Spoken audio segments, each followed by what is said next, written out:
Do you remember when we met? No, we're not. You know. No, we're not going back to the pre-mobile phone days. You know, I remember the first time I saw you, and I thought, oh, what a fascinating person. You are listening to the Why Smart Women podcast, the podcast that helps smart women work out why we repeatedly make the wrong decisions and how to make better ones. From relationships, career choices, finances, to faux fur jackets and kale smoothies. Every moment of every day, we're making decisions. Let's make them good ones. I'm your host, Annie McCubbin, and as a woman of a certain age, I've made my own share of really bad decisions. Not my husband. I don't mean him, though. I did go through some shockers to find him. And I wish this podcast had been around to save me from myself. This podcast will give you insights into the working of your own brain, which will blow your mind. I acknowledge the traditional owners of the land on which I'm recording and you are listening on this day. Always was, always will be, Aboriginal land. Well, hello, smart women, and welcome back to this week's bonus episode of the Why Smart Women podcast.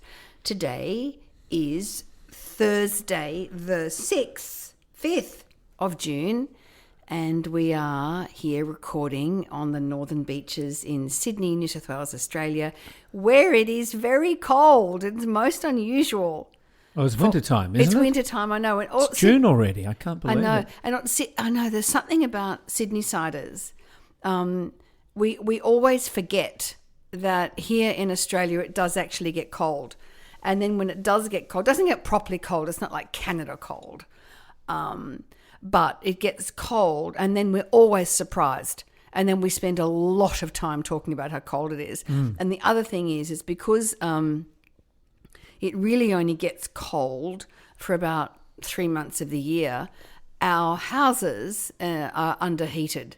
Like for most people live in these sort of very cold houses. It's not like Britain or Canada or the United States where people are prepared for the cold. We're fundamentally unprepared. But anyway, I digress. So this week we're going to be talking about what happens when you have a disagreement about something. How can you resolve it? Is that right, David?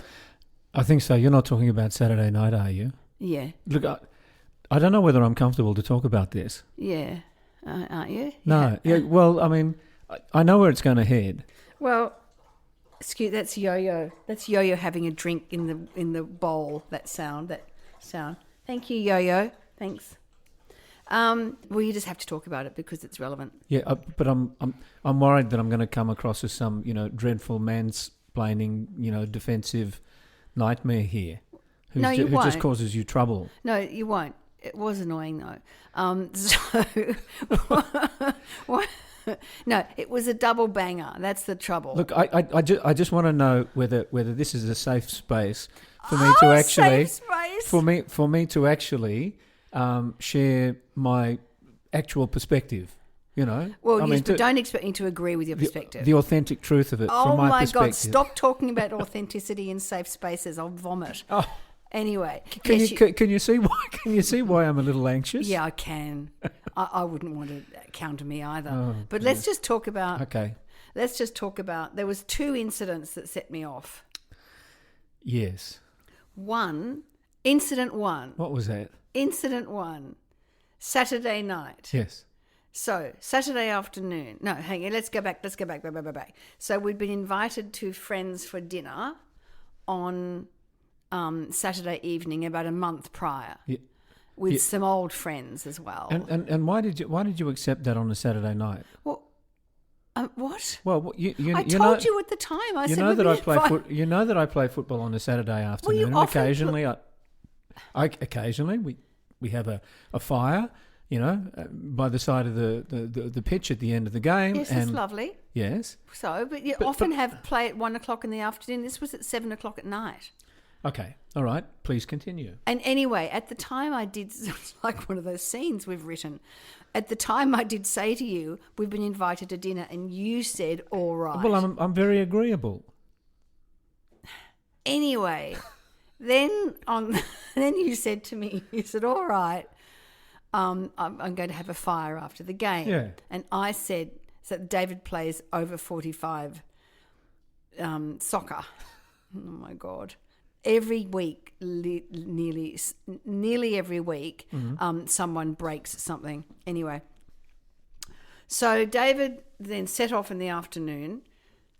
Had my brazier. He had the brazier, the portable brazier. They could have some kindling. I had some nice big redwood to put on after it. Yeah, so it's sort of like some sort of not caveman. What's the period?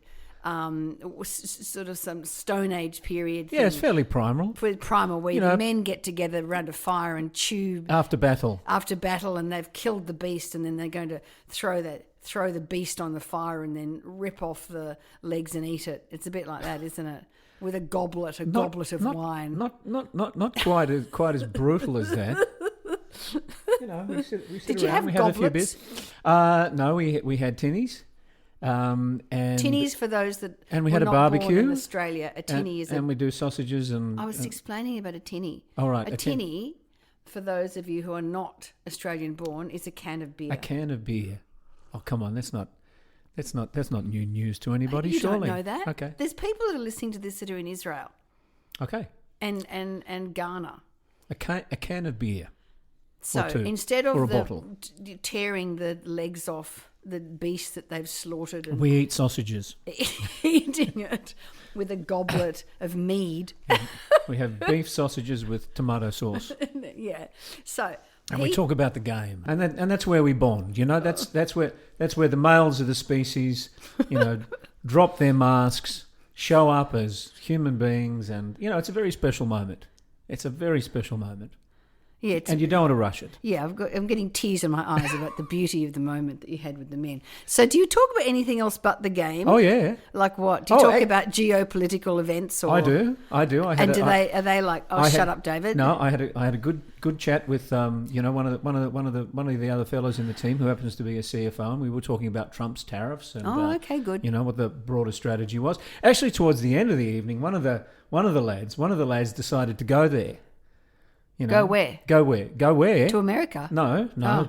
He went there. He went. Pro-Trump. No. Stop. No. I mean, look, it wasn't quite as direct as this, but who around the campfire believes in God?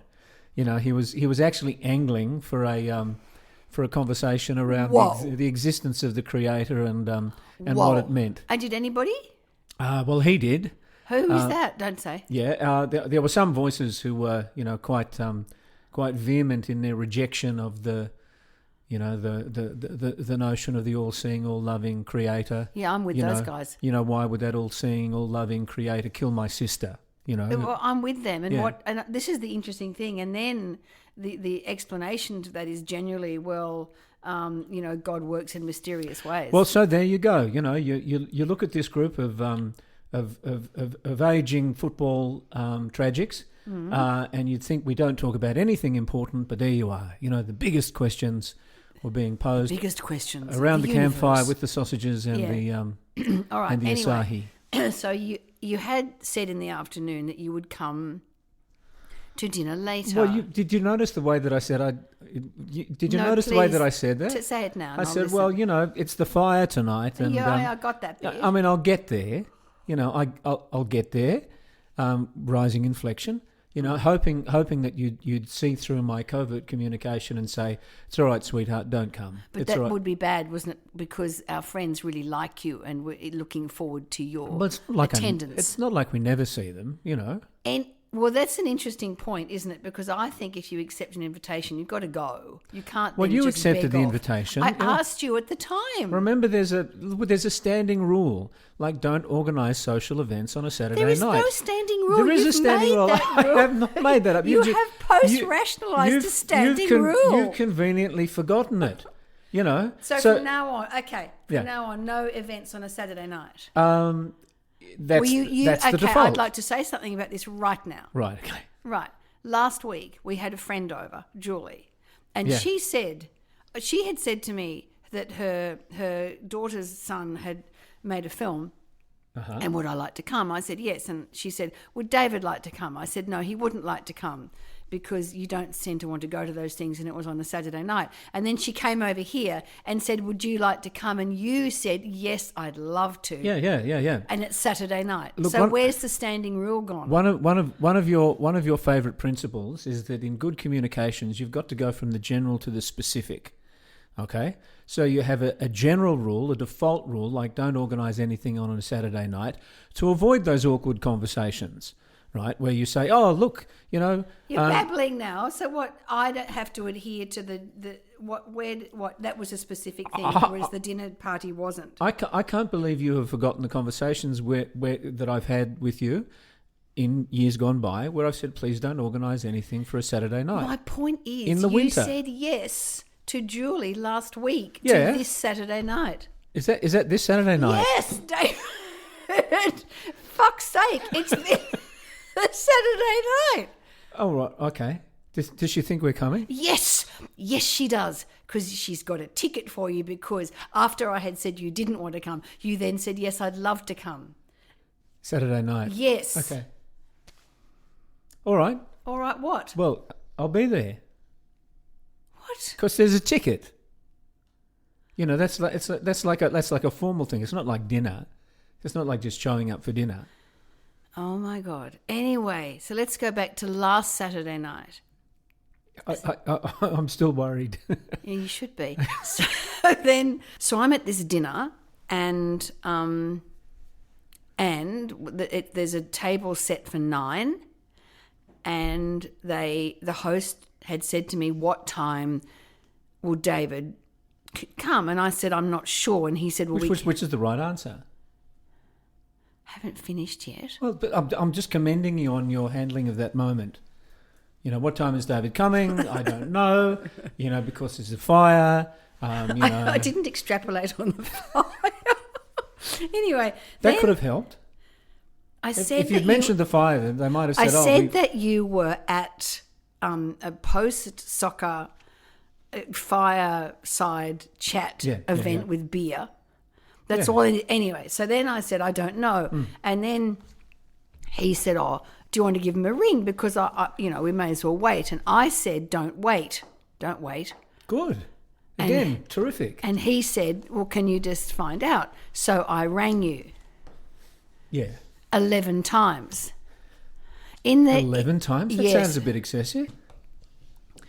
11 times. I thought at some point you might work out that time was, marching on. Mm-hmm. And I might want some sort of vague, arrival time. You rang 11 times? Yep. So, I mean, after you'd rung 10 times and the phone didn't answer, you didn't work out that maybe my phone was out of battery? Yeah, I did. But then I thought what you would do was realise that the time was marching on, and you would borrow a charger or do something or ring me from somebody else's phone. I actually did try and get a charger. And here's the point about the whole thing is that you you're a repeat offender on not having your phone charged. Well, sometimes there are more important things. Like what? Like saving goals. Like providing spiritual guidance, helping my teammates, navigate the tricky conversations about religion and spirituality and where the distinctions lie. That's hilarious. Anyway, so then I tried, and then our host may have asked me another, 2 or 3 times when I thought you'd be there, and I said I can't get hold of him. And at one point we sat down to dinner, and your chair was next to him empty, and he had his arm around the chair, the empty chair, going, when can we expect David? So anyway, eventually you did turn up. Of course, because I said I'd be there, and I was true to my word. I got there as quick as I could. And I was by that time I was a bit cranky pants. I don't know why. Wow. You don't know why not being able to get hold of you is a frustrating experience? Well, I mean, it would be frustrating if it was always, a dire situation. And this is what happened. Okay. And then then that happened. And then on the Monday, I was... Hang on, so we're leaving the party? Yeah, but I'm going on to another event. Thank goodness for that. And then I was at the shopping mall on the Monday, and I wanted to return something. And I tried to ring you because my email wouldn't come up on my phone to get the receipt. What, was it the wrong size? That's irrelevant. It's the thing you were trying to return. It's not relevant. You don't think you rushed the purchase at the time? It was too big, if you must know. Oh, really? So then I tried to... She's standing there, the girl at the counter, and she goes, I can't do this unless you've got your receipt. I said, well, I know that, but you... I asked you to email the receipt. She said, so have you got the email? I said, no, but haven't you got the record of the email? She said, no, I need the reference. I said, it was only, yesterday. Would you not? Anyway. That's not a very flattering portrayal of the young lady. It's accurate, though. Really? Yeah, entirely accurate. Flat delivery? Flat delivery. Not I really can't helping? do anything without it. Yeah, okay. So that would have been very frustrating. Don't load her in. Actually, that's true. I will load her in. Anyway, then I thought I'll just ring David and get him to open up my computer. I began ringing you, and again, there was no pickup. You didn't pick up because... When was this? Monday morning? Oh, maybe Sunday. Sunday morning? Maybe Sunday. Could have been quite close to the event, the Saturday night. Ah, yes. Or maybe... Anyway. I think I was walking the dogs at the time. Then so I'm ringing, nothing. And then eventually you picked up, by which time it was too late and I had left. Which dog was that? Oh, Ryder wants to go in there. Come here. That's right, I'll look at me. There's nobody in there, darling. The dog wants to go into the bedroom for no reason that anybody can discern. And the thing is that it is an accumulation of instances where you have not charged your phone and I can't get hold of you. It's not an anomaly. So then when I rang you and said, I have been trying to get hold of you, and this is what happened on Saturday night, you said, well, something along the lines of, well, if it's important, it's on my phone. Yeah, that's right. Which is not true, because you can't anticipate when I will require you to pick up the phone, you can't anticipate something that hasn't happened yet. No, gee, I'm so pleased that you just said that, because this lies, this is the crux of my defence. If I may be so bold, if I may be so bold as to suggest that there is a defence. I think you just said, I can't anticipate when you're going to have, some important reason to talk to me. I can't anticipate that. And that's reality. I can't anticipate it. So why are you getting cranky with me when I don't anticipate it? What? Or you said I can't anticipate it. It's because like... generally speaking, and then you also irritatingly said to me, I can't get hold of you sometimes, which is true. It's false equivalence. My phone is hardly ever run out of charge. You can't get hold of me because I'm engaged in something. Are you the only person who has an important reason to speak to me? Do you think I never have anything important to talk about and try and get hold of you and I'm not able to get in hold of you? For how long, David? The period matters. Once the event is over, that my phone is off, I turn it back on. You can't not get hold of me all night. Do you remember when we met? No, we're not. No, we're not going back to the pre-mobile phone days. I remember the first time I saw you, and I thought, what a fascinating person. She's pretty, she's smart, she's funny. Do you remember those days, Annie? Pre-mobile phone. That's right. I do. That's right. And we managed to communicate with each other. Times have changed, haven't they? They have. All right. So is it reasonable to expect that you can be in contact with your partner? No, it's not. That you can click your fingers and no, I'm going to be there. It's not. But I think it's not that unreasonable to hope that your partner might try and keep their phone charged so that there's a better chance of it. Anyway, the thing is, I cried because I was so frustrated, didn't I? Yes. I got very upset about it. I'm sorry I made you cry. Because no, you're not. That was I am horrible. sorry. Okay. We're just pausing for a minute to hear a word from our sponsor. The Why Smart Women podcast is brought to you by Coup, a boutique training, coaching and media production company. A coup, spelt C-O-U-P, is a decisive act of leadership, and decisive leadership requires critical thinking. So well done you for investing time to think about your thinking. If your leadership or relationships would benefit from some grounded and creative support, if you want team training or a conference presentation, reach out for a confidential one-on-one conversation using the link in the description, or go to coup.co. See, this is the bit that I don't think that you get, right? Just because I don't think it's reasonable. What is not reasonable about you actually trying to keep your phone charged? Look, I do try to keep my phone But not charged. very well. I know, I'm not very good at it. Okay, and then we're back to so that's right. You've got your ADHD. I know it's really hard for you to keep your phone charged. So this is what happened at the end of it. So I got really frustrated. I cried because of, an accumulation of things. And then I came into the unit, and you'd said that you would, because you don't like it when I'm upset, you would try really hard. What was the receipt for, by the way? What was the item? Nothing. It's a very small pair of pants. And that's my point. No, that is really annoying. Yeah.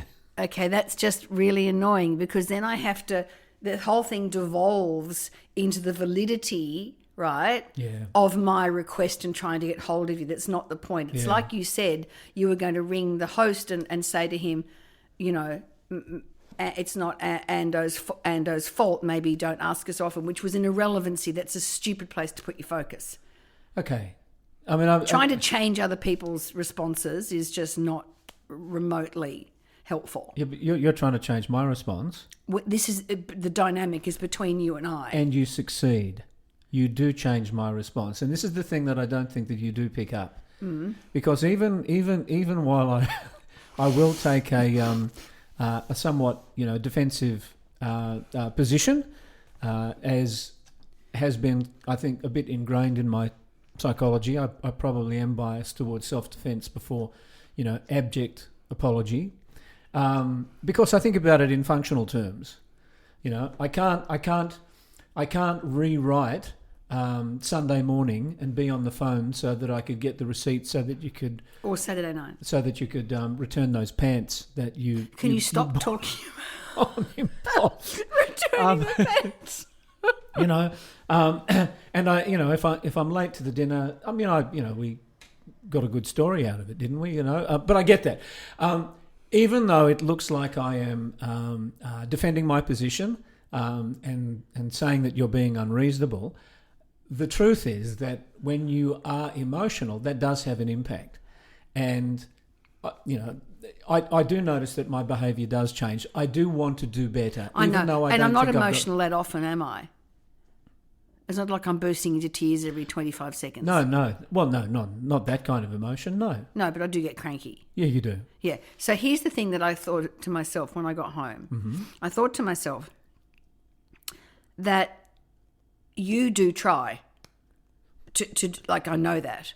And that when you said you were going to try and, prioritize charging your phone, I could tell then that was going to make you anxious, like when you can't find something, and like I can't find a charger. Yeah, that's right, and that sets up an anxiety response. And I thought to myself, I don't want that for you. I don't want you to have that response. Oh, thank you. So do you know what I thought? What? I just removed all expectation. I thought, no. Instead of wanting David to do this differently, I'm going to change my expectation that he's going to be available, and I have. Oh. Yeah. Yeah. So just be careful of that response. So in terms of in case of emergency, yes, they don't ring you, they would ring Anita, my friend. Right. Because you're unlikely to pick up. Am I that unlikely to pick up? Yes. That's the reality, and that's not your fault because you do try. So I have actually changed my expectation around it. So you'll notice I'll only ring once. If you don't pick up, that's it. Yep. And then I just change tack. And that takes a lot of pressure off me to try and control a situation I can't control. It takes pressure off you because you'll just do the best you can. And I just think it's a much, much better approach. So that's what I've done. I'm like, if I can't get hold of you, I can't get hold of you. And so then I just divert. And there it is. Is that working so Yeah, far? Oh, good. so far. So Yeah, far. I'm glad. Yeah, and I think if in these situations, it is not like you don't have good intentions around doing things. It's just that your brain is chaotic. So I don't want to put that pressure on you, and then I don't want the upset. So that's what I've done with it. Well, thank you. God, I'm amazing. You are amazing, and I promise you, I'm trying. I know, but it doesn't matter. It doesn't matter. Oh, that makes it even better. I know, and I reckon if there's anywhere in our existences where we can go, well, it's around to what you can control and what you can't control, and I can't control that. Yeah. All I can do is try and control my approach to it. So that is now my approach. Yes. I could probably learn from that. Oh, I am a guru. Yeah. You should invite me to the fire, the fire after the game. I could give them a lecture. I could drop my expectation that you're ever going to remember any of your passwords. Yeah, I know. It's so bad. It's really, I cannot. And you know what? As soon as you say to me, what's your password?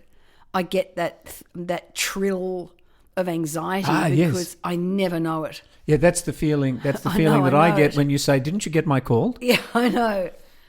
Yeah. And I have to confess that my phone's out of battery. Yeah. So I don't know. I can never. And now we've got the calendar with the passwords on it. But yeah, my lack of technical memory and expertise, I'm sure, is a constant thorn in your side. Oh, look, I've been lowering my expectations of you for years. But you'd need to. I think it's actually right. Do lower them with me in terms of technology. Yes. I'm terrible at it. Yeah. And that also comes down to the other point that, you with the losing things, etc. or whatever, is that, and this has always been my belief and approach, is that you have so much value in other areas. You are so clever. You're not controlling. You are hardworking. You're all those things that I really like about you. And at the end of the day, hey, nobody's perfect. How do you know that your acceptance of my sort of patchy performance of keeping my phone charged, your acceptance of that, your lowering of expectations, how do you know that that's not just you operating under the sunk cost fallacy? I've done this many years with him. Oh, I guess I better keep accepting this nonsense because I've invested so much already. Oh, yeah, that's a good question. It's not sunk cost. It's definitely not sunk cost because you just explain the sunk cost fallacy. Well, sunk cost is that you put up with something, you keep investing in something that is not in your best interests on the basis of the fact that you've invested so much so far. It's like staying with a bad investment or staying in a bad relationship. You've done so many years with somebody who is abusive, and you think, well, I've invested all this time in this person, so I might as well just settle and stay with them. And that's not a good decision. No, it's not a good decision. And I think the sunk cost fallacy, and I've just done a couple of little posts on the sunk cost because I think it's really relevant. Women especially that stay with men who are disengaged, disinterested, potentially abusive, feckless, any of the above, humorless, non-contributors, and then they stay with them, as you say, because they have done 15 years with them, or they're going to stay until the child's done their high school certificate, or they're going to stay until. And I think it's a major cognitive flaw and a really big problem. This is not the sunk cost fallacy, because it comes down to relationships and the value of the relationship. And a relationship has to always provide more than it takes away. And that can't just be a financial thing. I suppose it could be we do know of people who've stayed in relationships that are absolutely disastrous, because their partner is a really, really good financial provider. So they get financial stability, nothing but no else. Psychological safety. Nothing else. So they're not even the men are abusive. They're just disinterested, just disengaged. Yes. Or someone stays with someone because they just are so attached to the idea of having a partner, regardless of how much that partner brings to them, financially, emotionally, socially, or whatever else a partner has to bring. We were talking about it when we were watching television the other night, and we were watching that show on Four Netflix. Seasons? No, Four Seasons is great. It's the Tina Fey show. It's really good. No, the other show, and we both didn't like it. Oh, Department Q. Department Q. And I reckon we sat there and we both noticed the identical thing of what was wrong with it. Yeah, it was so self-conscious. Self-conscious. Interesting characters with Scottish accents. Yeah, and also it had that... It was set in Scotland, that's fair high levels of exposition, which we both loathe. Yes. And then cardboard cutout characters that are then sort of posturing and placed. And both coming from an acting background, there's something so satisfying about watching a show together and then noticing the same things and agreeing that we don't want to watch that anymore, and then going on to the Tina Fey's Four Seasons, which we loved. So if we were to have a column of where I'm helpful and where I'm not. Yeah. Yes, I'm terrible at keeping my phone charged. Yeah. I'll get a bit defensive and frustrate you're messy. you. You're very messy. And frustrate you with my rationale. Oh, that's the other thing. But, you go. But on the other side of the column, I love your mind. I'm really interested in what you think. I appreciate your creativity. I make you laugh. You make me laugh. You're hardworking. Hardworking. We like the same television shows. Yeah, you're smart. Yeah. So you're not controlling. So I guess what you're talking about there is perspective. That the frustrations and the disappointments that I cause, you're willing to shift your expectations. Yeah.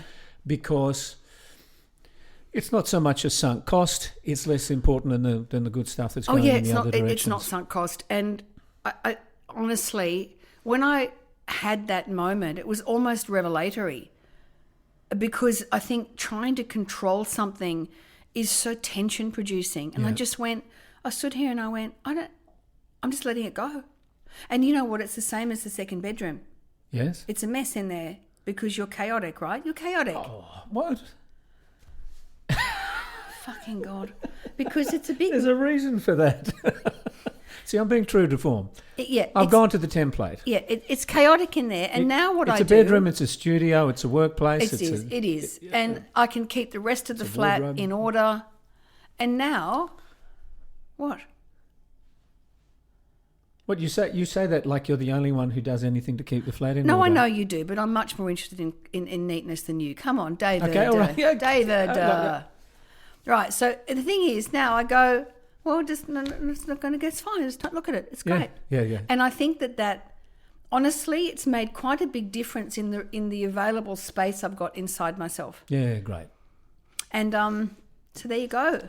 I mean, I shouldn't be too forthcoming with praise for accepting my deficiencies. No, you should. Well, okay. Well done. Well, you sold the car yesterday too, which is really good, because I'd be shit at that. That'd be really... I've got to put a warning in this because I've used some bad language. Anyway, thank you, David. Thank you, Harry, for recording us. Thank you, Ryder, for interrupting us because you wanted to go and lie in the bed. Where's Yo-Yo? Thank you, Yo-Yo, for interrupting things by having a good old slurp at the water bowl. And Are you doing a gratitude practice at the moment? Oh my God, no. Who else can you thank? No, I'm not thanking God. The fire gods. Yeah, the fire gods. Yeah, that's right. So wherever you are in the world, I'm super appreciative that you are listening to my little podcast, which is coming to you from Sydney, Australia. And I hope wherever you are in the world, you're having a really fantastic day, and keep tuning in, and we will be discussing more and more interesting cognitive flaws and fallacies that will be dominating your life without you even knowing it. See you later. Bye. Thanks for tuning in to Why Smart Women with me, Annie McCubbin. I hope today's episode has ignited your curiosity and left you feeling inspired by my anti-motivational style. Join me next time as we continue to unravel the fascinating layers of our brains and develop ways to sort out the fact from the fiction and the over 6,000 thoughts we have in the course of every day. Remember, intelligence isn't enough. You can be as smart as paint, but it's not just about what you know, it's about how you think. And in all this talk of whether or not you can trust your gut, if you ever feel unsafe, whether it's in the street, at work, in a car park, in a bar, or in your own home, please respect that gut feeling. Staying safe needs to be our primary objective. We can build better lives, but we have to stay safe to do that. And don't forget to subscribe, rate and review the podcast and share it with your fellow smart women and allies. Together, we're hopefully reshaping the narrative around women and making better decisions. So until next time, stay sharp, stay savvy, and keep your critical thinking hat shiny. This is Annie McCubbin signing off from Why Smart Women. See you later. This episode was produced by Harrison Hess. It was executive produced and written by me, Annie McCubbin.